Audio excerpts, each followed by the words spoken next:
반갑습니다. 우리 네, 코로나로 우리 저 90만 화성 시민들이 굉장히 어려워하고 있는데 우리 저기 교육복지위원회 우리 김경희 부위원장을 만나서 인터뷰를 하게 된 것을 감사히 생각하면서 우리 김경희 의원, 우리 김경희 시의원님 자신을 한번 자평을 한다면 어떻게 할 수 있는지 한번 자평 좀 해줘보세요. 자평. 네, 일단은 또 이렇게 인터뷰를 요구해 주셔서 너무너무 감사드리고요. 부족하지만 또 제 입으로 또 저를 소개하기가 민망하기도 하지만 좀 말씀을 좀 드리면 저는 정식으로 인사드리면 화성시 외 김경희 의원이고요. 교육복지 부위원장으로 지금 상하반기 그 역할을 좀 하고 있습니다. 제가 전공한 분야가 상담과 복지 분야에 좀 전공을 했고 그 분야에서 일을 했었어요. 그래서 주로 대상이 청소년과 청년 대상으로 이제 활동하다 보니까 이 의회에 좀 이렇게 들어가게 됐고 또 약간 어떻게 보면 저는 시민들이랑 조금 더 가까이 소통할 수 있고 좀 편안하게 다가갈 수 있는 게 정치 활동을 해왔던 사람이 아니라 평범한 시민 중에 한 사람이었는데 네, 이 의회에 들어와서 어떻게 보면 시민들을 더 대변할 수 있는 그런 역할을 하는데 가장 적합하지 않을까 하는 생각을 듭니다. 알겠습니다. 네. 의원님 의정활동 지금 실내에서 초선이신가요? 네, 초선. 그럼 이제 3년차 접어드신 거네요? 네, 맞습니다. 네. 많은 그런 시민분들 만나고 사안을 다루셨을 것 같은데 가장 기억에 남는 그런 일이 있으시다면 말씀 부탁드릴게요. 네, 개인적으로는 많은 이제 개별 인원을 만나서 많은 일들이 있었지만 조금 작년에 사건이라는 하나가 있었는데 저희가 청소년 상담사, 학교 상담사가 이제 그 해고당하는 그들의 입장에서는 해고당하는 그런 상황이 있었어요. 근데 이제 그분들이 제가 이제 의회에 들어오기 전에 청소년 상담복지센터 센터장으로 있었었거든요. 그래서 또 거기 이제 직원분들이셨죠. 네, 그 팀에 이제 직원분들이셔서 작년에 좀 같이 도우려고 했으나 저희가 이제 의회에 들어오면서 이재정 교육감님의 그 공약 중에 하나가 학교에 있는 상담사들을 상담교사로 다 바꾸겠다 이런 공약이 있으셨어요. 그러다 보니까 현재 시에서 파견 나가는 학교 상담사분들은 교사가 아닌 거의 그냥 상담사시거든요. 그래서 자리를 이렇게 내놓아 줄 수밖에 없는 상황, 차후로는. 그러다 보니까 시의 입장에서도 고용의 지속성, 이분들이 계속해서 가게 되고 정규직화되고 또 나중에 이제 이 자리가 없어졌을 때 책임을 져야 되는 부분 때문에 시에서도 우리도 이걸 일몰 사업으로 하겠다 이렇게 됐었죠. 그래서 그때 한 40명 되는 상담사 선생님들이 시위도 하시고 또 그때 이제 민노총이랑 이렇게 껴서 많이 도와주시기도 하셨는데 의외로 저는 개인적으로 제가 생각했을 때 민노총이 좀 같이 끼는 바람에 오히려 좀 마이너스가 되지 않았나 싶은 생각이 좀 있어서 되게 좀 안타까웠어요. 그래도 어쨌거나 중간에서 그분들이 좀 더 일을 할 수 있게 되긴 됐는데 그것도 이제 올해 마지막이 좀 됐거든요. 12월 달 되면 이제 종료를 해요. 계약 종료가요? 네, 계약 종료고 일몰 사업이 되기 때문에 이제 계약 만료가 되는데 학교에서는 교육청에서는 그동안 순회교사라는 걸 했었는데 순회교사도 이제 없어졌어요. 그러니까 학교 현장에 상담사 영역들이 이제 다 쭉 빠지게 되는 상황이 돼버린 거죠. 그리고 현재 이분들도 9명밖에 남지 않았거든요. 그래서 조금 이분들이 오랫동안 활동하신 그런 분들이라서 좀 이어서 학교 현장에서나 아니면 지역에서의 아이들 상담 영역에서 좀 지속성을 갖고 했으면 좋겠는데 그런 부분들이 좀 안 돼서 좀 안타까운 지금 현실입니다. 그렇군요. 네. 다음 질문. 다음은 저 화성시 이제 교육복지 부위원장으로 화성 오산 교육청 교육지청 분리 문제가 거론되고 있는데 우리 의원님 의견은 어떠신지? 화성 오산 교육청 분리는 필요한 부분이라고 생각을 해요. 요즘에 많은 분들이 한 지붕 안에 두 집 살림을 하고 있다 이런 표현들을 많이 하시거든요.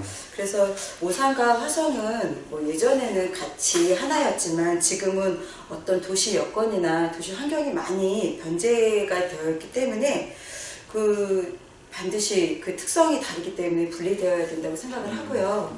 또 교육청 또한 그 지자체의 그 교육 인프라를 형성해 나가는데 같이 협치도 하고 또 거기에 발맞춰서 같이 이렇게 상생해서 나가는 구조로 나가야 되는 시점이라고 생각을 하고 있거든요.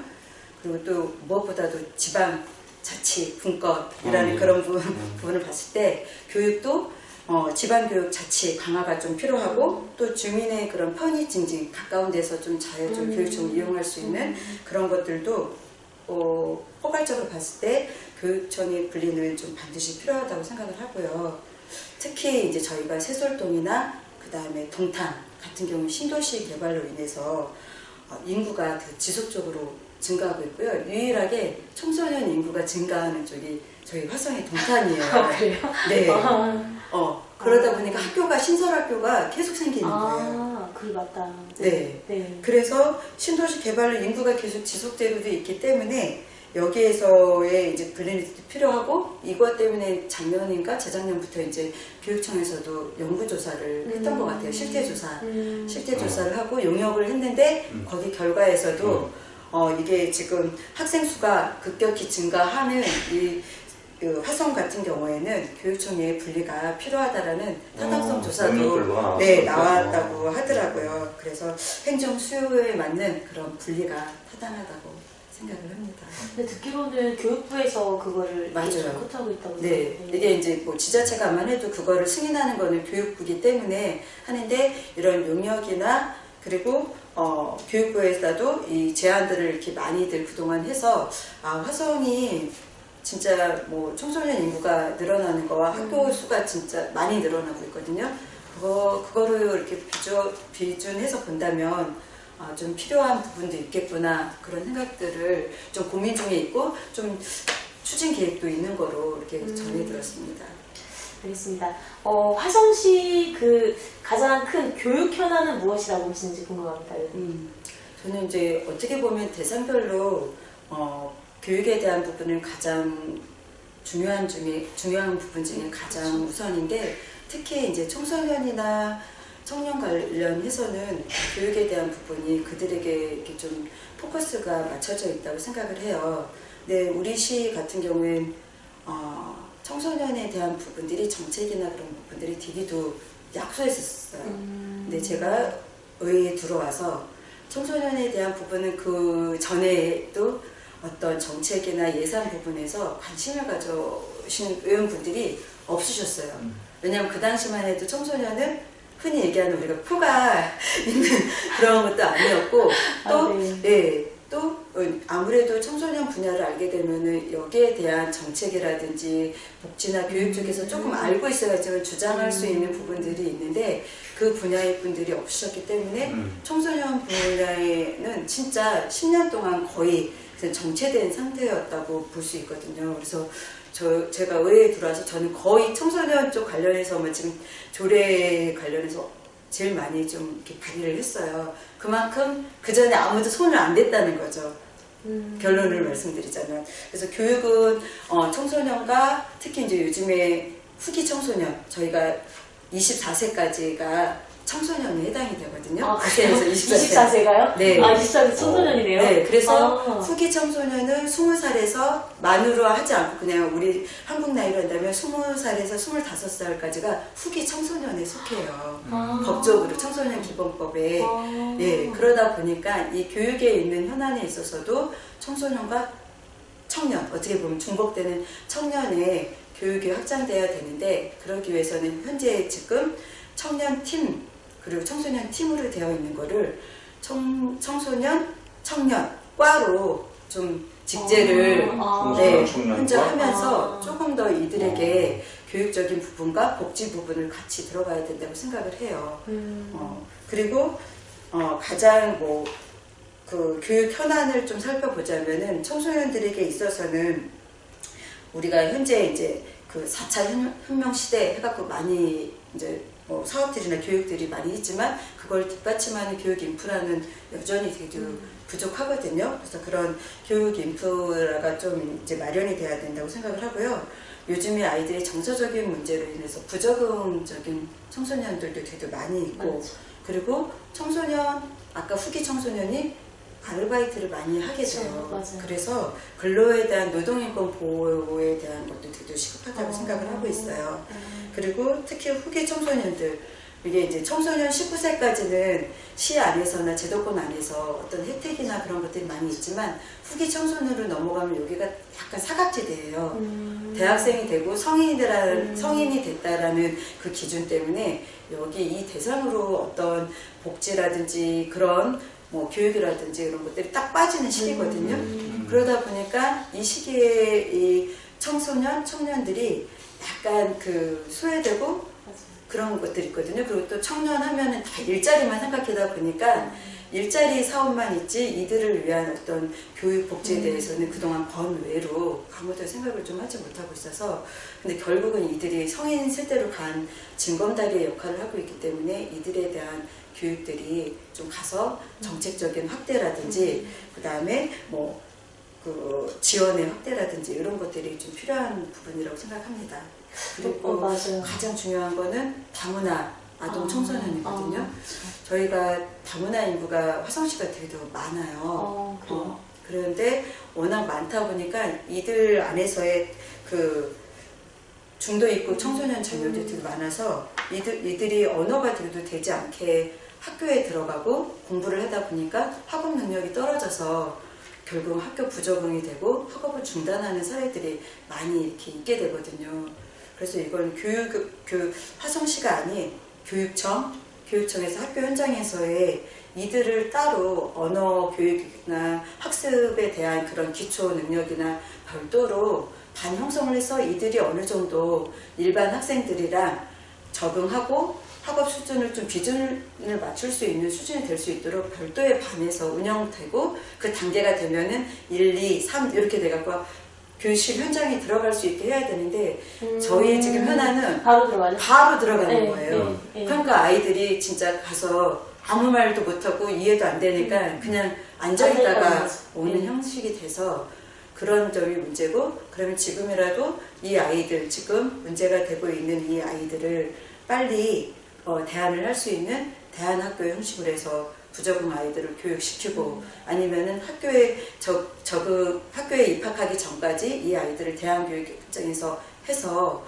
조금 더 진짜 적응할 수 있는 그런 것들을 맞춰줘야 된다고 생각을 하거든요. 근데 너무나 지금 다문화 청소년들이 늘어나고 있어요. 아동들이요. 눈에 보이지는 않지만 너무 많이 늘어나고 있어요. 네. 그래서 되게 심각한 현상이라서 이거는 시든 교육청이든 문제는 인식하고 있는데 이게 실행이 좀 안 되고 있는 그런 부분이 있어서 그런 대안들이 좀 가장 시급한 문제라고 생각을 하고 있습니다. 알겠습니다.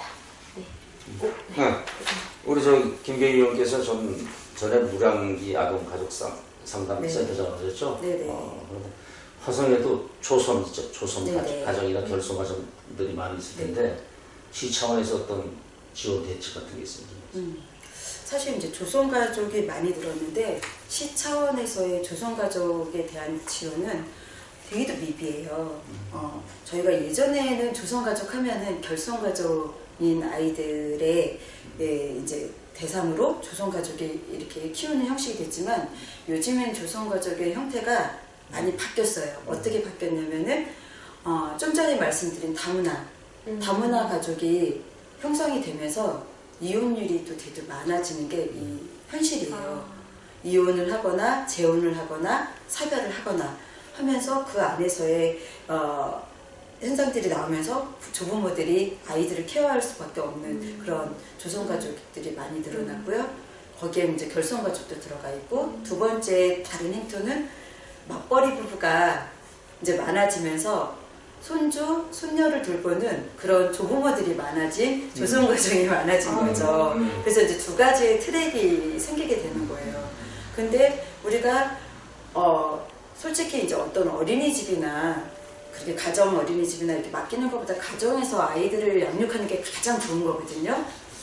부모가 양육을 하는 게 가장 좋은 거고 그 다음에 조부모들이 또 해주시는 거가 좋기 때문에 그렇게 할 경우에 그들에게 좀 양육비 지원이라든지 국가에서 오히려 그렇게 해줘서 가정에서 아이들을 돌보는 거를 좀 더 확대시키는 개념으로 이렇게 가면 좋은데 저희는 가정보다 민간의 어린이집에 맡길 때 더 그 수당이 더 많이 나와요. 그래서 오히려 맡기고 싶긴 하지만 저쪽이 더 많이 지원이 되고 손도 안 가고 하니까 더 이렇게 민간에다 맡기는 형식이 더 많아지는 시스템인 것 같아요. 그래서 이런 부분들이 조금 완화가 되기 위해서는 만약에 가정 내에서 우리가 돌보는데 조부모가 돌본다 할 때에도 조금 더 가정에서 돌봄 있을 때는 지원이 조금 더 확대돼야 된다고 생각을 하고 그리고 또 이런 조부모 교육 부모가 아이 양육을 못하기 때문에 조부모가 아이를 어떻게 양육하고 키울지에 대한 그런 조부모 교육도 저는 되게 필요한 것 같아요. 그래서 조부모 교육도 필요하고 그리고 이제 돌봄이 되게 많이 이제 확대됐기 때문에 이것도 농촌 지역과 도시 지역에 따라서 또 지역 특성이 조성가족들 특성이 좀 달라지거든요. 특히 농촌 지역 같은 경우에는 뭐 결손가족이 있는 그 아이들의 특성이 농촌 지역에 좀 많이 있어요. 조부모들이 키우는 형식이 많거든요. 그러면 부모는 도시에서 재혼을 하거나 이렇게 하고 조부모가 아이를 양육하는 경우가 되게 많이 있어요. 그러다 보니까 제대로 이게 아이가 약간 버려진 느낌, 신경 안 쓰는 느낌으로 조부모한테도 그렇게 여겨지고 있어서 이게 농어촌 특성상 이제 이들에 대한 뭐 돌봄이나 이런 것들이 또 필요한데 이분들은 어떤 뭐 농촌에 사시다 보니까 인터넷이라든지 뭐 그런 정보라든지 이런 것들이 많이 부족해서 우리가 이렇게 많이 힘들어 이런 걸 도와줘 이런 말씀조차도 되도 못하는 거예요. 그래서 사회복지 쪽에 이제 사례관리사들의 얘기를 들어보면은 그쪽 지역에 그리고 예전에 현장에 제가 있을 때 상담사들이 나가서 이렇게 가서 가정방문을 해보아서 하는 얘기가 너무 안타까운 현실들도 많은 거예요. 조부모들도 방치되어 있고 부모도 얘를 신경 안 쓰고 그래서 이 아이들이 결국은 자라면서 학교 안에서도 학업 능력도 떨어지고 돌봄에 대한 그런 것도 관심이 없다 보니까 정서적인 그런 방임도 되어 있는 상황이라서 이제 조성가족들이 다양하게 가지고 있는 지역별 특성을 좀 고려해서 지원이라든지 정책이라든지 실태조사라든지 이런 것들을 좀 파악해서 이제는 좀 더 그들을 위한 좀 지원이 확대돼야 되지 않나 싶어요. 결국 조성 과정이지만 그분들은 농촌에서는 여성에 속하는 거고, 그쵸? 또 하나의 여성의 문제인 거고, 농촌 여성의 문제일 수도 있는 거고, 그 다음에 또 아동은 거기에서의 아동과 청소년이 대상이 될 수 있는 거고, 또 복합적으로 여기가 또 이제 그 페미니즘에 대한 여성의 또 이렇게 모든 것들을 농촌 지역에서는 다 혼자 할 수밖에 없는 그런 복합적인 요소들이 있어서 다각적인 측면에서의 조성가족을 한 부서가 아니라 아동, 뭐 여성, 노인이라는 다각적인 면에서 부서들의 관심이 좀 필요하고 그 안에서의 조성가족이라는 형태로 하나로 묶어서 이렇게 보는 것들이 좀 필요하다고 생각합니다. 김경희 위원님께서 할 일이 많겠네요. 너무 많아요. 삼성까지 어쩔 수 없이 하셔야 되겠는데요. 어쩔 수 없네요, 이거는. 어쩔 수 없어요. 삼성까지 계속 하셔야 되겠네요. 어쩔 수 없어요. 네. 삼성까지 왔어요. 네. 존경하는 그 정치인, 또 의원님의 정치 철학도 궁금합니다. 네. 네. 저는 이제 처음에 의회에 입성하고 지금까지도 그렇고 이제 의회 홈페이지에도 유일하게 이제 제가 정치 철학을 담고 계속 이렇게 명함에도 보면 뒤에 이제 제가 그 표시한 게 있거든요. 그래서 저는 배려, 존중, 수용이라는 세 가지를 가지고요. 따뜻함과 그다음에 올바른 행동으로 그다음에 선한 영향력을 끼치는 정치인이 되자. 이게 이제 저의 정치 철학이에요.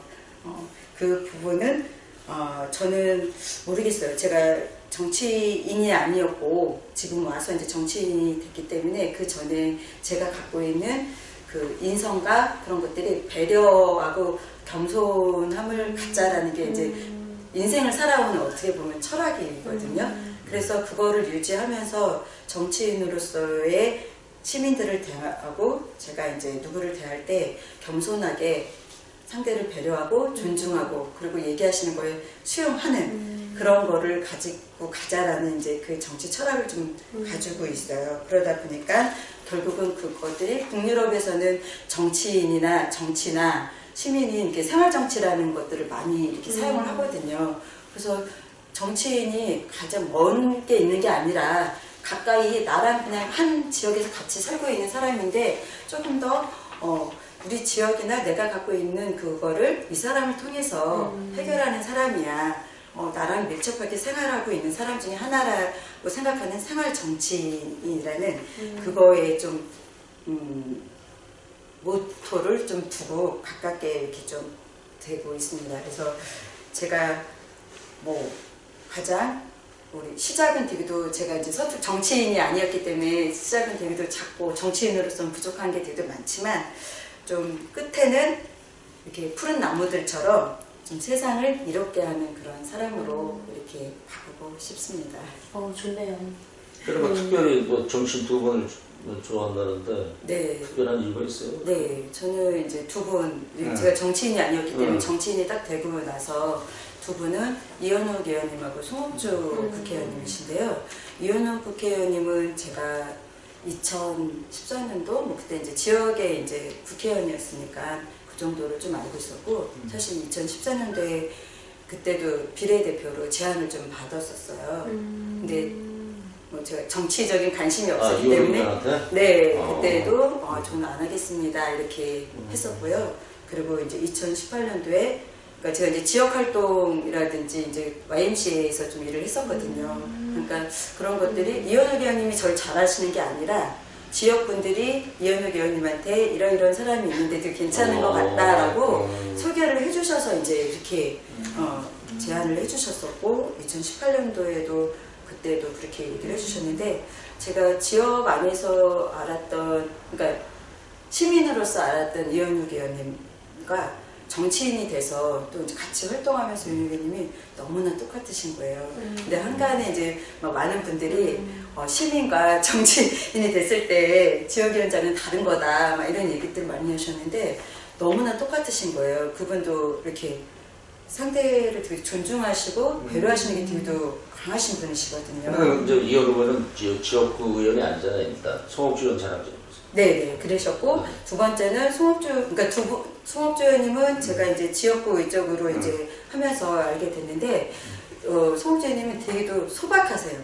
저는 국회의원분이신데 이렇게 소박하고 순수할 수도 있구나라는 거를 송옥주 의원님을 통해서 또 이렇게 알게 됐거든요. 그래서 되게도 마음도 좀 여리시고 또 배려심이 또 강하시고 또 무엇보다도 청렴하시고 정직이 이제 그분의 되게도 장점이신 것 같아요. 네, 그래서 이현욱 의원님의 배려와 존중 이런 게 있다면 송옥주 의원님의 그 청렴과 강지 그리고 그 순수함 이런 것들이 두 분의 이제 장점을 해서 제가 저도 이런 정치인이 되겠다. 그런 그래서 두 분을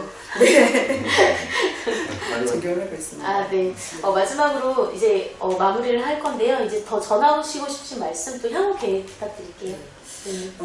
초반에 이제 말씀드렸지만 이제 의회에 들어와서 지금 한 25개월인가? 그 정도 되는 것 같아요. 26개월 현재 9월, 10월 되니까 이렇게 되는데요. 제가 이제 청소년과 그 다음에 이제 그 취약계층을 위한 조례들을 발의한 게 한 22건 정도 돼요. 22건 정도 되는데 특히 이제 지난 달에 회기 때 제가 이제 하나 발의한 조례가 있는데 청소년 그 출입 통행 금지와 그 다음에 청소년 통행 제한구역 지정 운영이라는 조례가 발의를 했는데 그거에 대해서 이제 의원님들이 걱정하시는 그런 부분들이 있었어요. 뭐였냐면은 청소년 출입을 제한하고 구역을 정하고 제한하게 되면 지역 상권이 있는 데를 어떻게 할 거냐 이런 거였거든요. 근데 요즘에 워낙 이 아파트 안에 그 상가들이 집중적으로 다 몰려있다 보니까 예를 들어서 뭐 향남의 2신도시라든지 동탄이라든지 하면은 거기에 술집, 뭐 안마소, 유흥업소, 음식점 이런 것들이 복합적으로 다 이렇게 모여 있잖아요. 그 복합적으로 있고 다다 보니까 사람들이 청소년들에 대한 우리가 법적으로 유해 지역이 있거든요. 유해 구역이 있고 그러면은 거기에서는 반드시 청소년들이 들어오면 안 되고 이용 출입을 금하는 그런 것들을 표시를 하게끔 되어 있어요. 근데 워낙 이렇게 복합적으로 되어 있다 보니까 많은 사람들이 그냥 청소년들이 여기에 들어와도 뭐 이용해도 크게 신경도 안 쓰고 그냥 상관도 안 하는 그런 형식이 너무 많아졌거든요.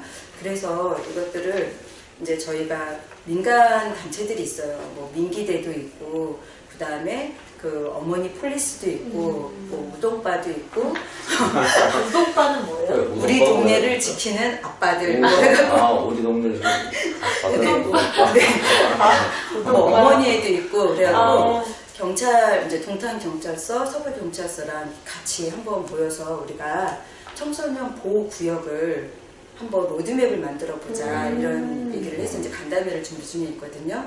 그래서 이게 어느 상권을 해치는 부분이 아니라 우리가 흔히 예전에 혹시 개들이 많았을 때 개조심 이런 거 대문이나 어디 많이 써붙이잖아요. 그렇죠. 딱 하면은 여기는 개가 있는 곳들 좀 피하거나 조심을 하게 되는 것처럼 청소년 유해 지역이나 그 통행 금지 구역도 약간 그런 선정적인 상징적인 의미다.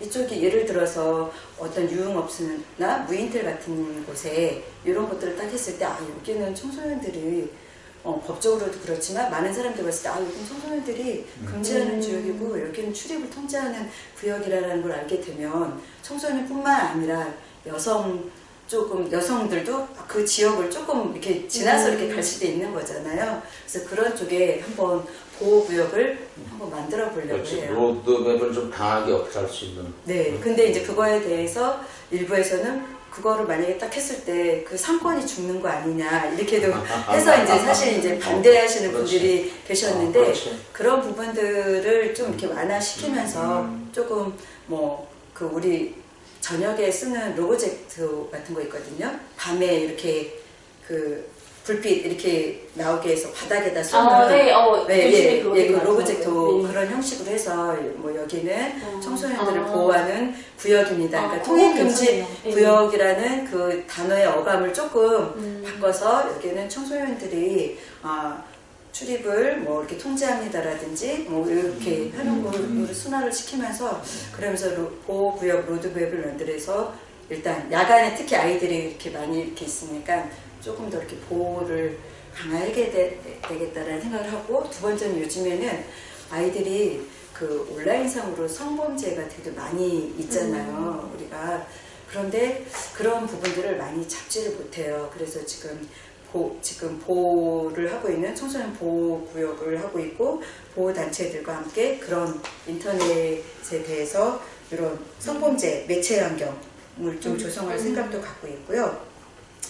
특히 가장 중요한 건 요즘에 가정폭력이 동탄 쪽에서 되게 많아졌어요. 여성. 그러다 보니까 이분들이 나와서 갈 데가 없는 거예요. 그렇죠. 저희가 시설이 없어요. 그래서 또 시설이 없어요? 네, 시설이 없어요. 근데 시설을 만들 수가 있는데 시설을 만들게 되면 무슨 이분들이 시설에 안 들어가는 이유가 시설에 들어가는 즉시 이제 이게 번호가 노출되니까 핸드폰을 수거를 하거든요. 그러니까 그게 싫으신 거예요. 그래서 시설을 인근에 있는 시설이 있지만 안 가시기도 하고 그래서 이제 많은 고민 끝에 부서하고도 그렇고 단체들하고도 이제 간담회를 통해서 우리가 국비를 받는 그게 아니라 시 차원에서 이틀 정도 이렇게 와서 보호할 수 있는 그런 시설, 그럼 거기에서는 핸드폰 사용도 할 수 있는 그런 것들이 가능하게끔 하는 그런 단기적인 시설이 있었으면 좋겠다. 근데 지금 현재는 이분들이 나오면은 모텔 같은 데는 연결을 해줘요. 시에서 지정한 모텔을. 근데 단점이 뭐냐면 이 모텔을 하게 되면은 그 담당자, 시설의 담당자가 옆에 방을 같이 또 얻어야 돼요. 이분을 지켜야 되는 그런 거.